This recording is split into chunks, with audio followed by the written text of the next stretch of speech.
There's a peculiar pattern that happens when someone becomes a big name in a field. They reach thought leader status and suddenly everything is broken and they have the bold new fix. Cast your mind back to 2024.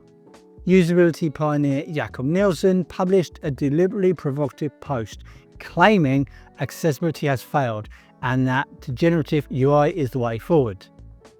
If you've been anywhere near accessibility, you'll know why that landed badly. But with more than a year of distance, the question isn't whether the post was provocative, it's whether he was right about the underlying problem, even if the framing and the solution were off. Nielsen's core claim is deliberately provocative. After 30 years of accessibility work, disabled users still don't have a usable experience. Not merely a technically accessible one, but usable in the classic sense, easy to learn and productive. He says that accessibility has failed as a method of making computers usable for disabled users, by the same standards applied to any user. His argument becomes even sharper when he focuses on blind users. He describes the screen reader experience as a forced linearization of a two-dimensional interface. Sighted users can scan the page visually, pick out elements of interest and move directly to them. Blind users, by contrast, must listen to a stream of audio in sequence. It's this indirection, he says, that guarantees an experience that will always be worse than visual interaction. The problem is that it treats accessibility itself as the failure, rather than the way organizations consistently fail to implement accessibility well.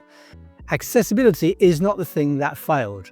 What fails repeatedly is adoption, building without accessibility in mind, bolting it on late and treating it as a compliance scramble rather than a design and engineering discipline grounded in real usage.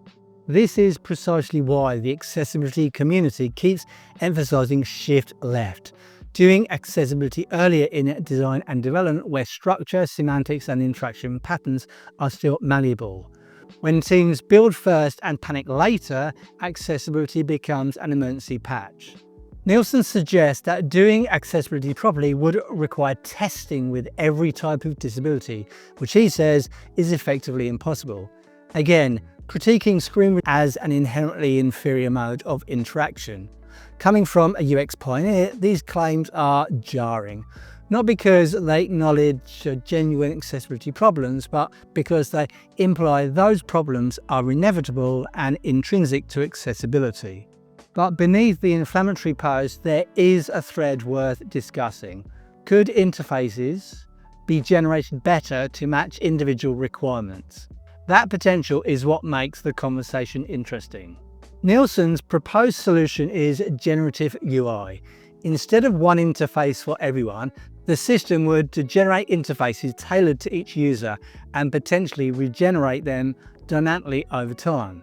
For blind users in particular, he imagines an audio-first interface designed for the person, rather than a screen reader translating a visual UI. The appeal is obvious, but the moment you say tailored to your needs, you run into a question that can't be avoided. How does the system know what you need? It isn't as simple as detect assistive tech and adapt.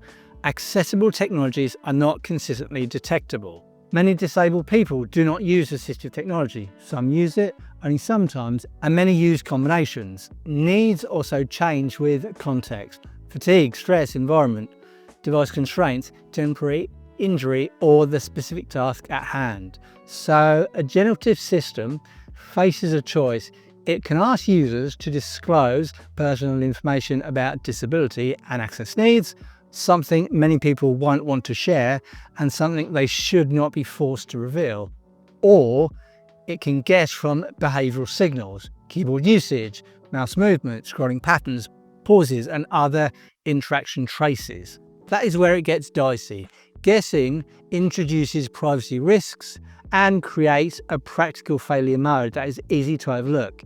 If the system guesses wrong, it doesn't just miss, it actively makes the experience worse.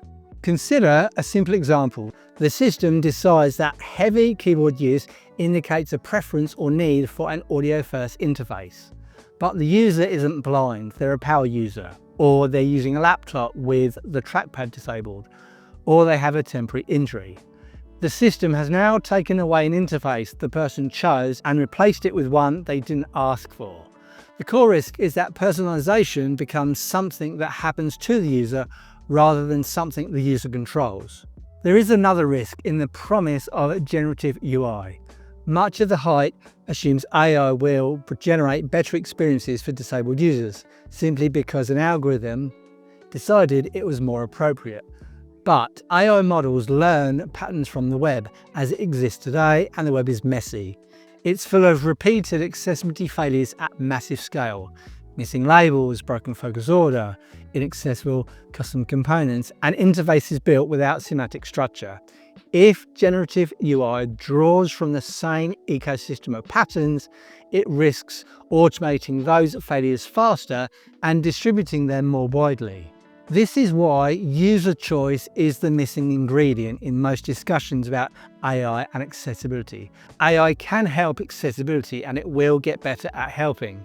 But letting AI decide what experience someone receives based on weak signals is the wrong direction. Some users will want customized interfaces, others won't.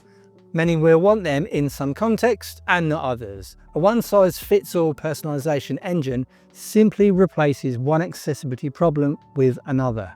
A safer approach treats AI as optional enhancement rather than replacement. Changes should be reversible.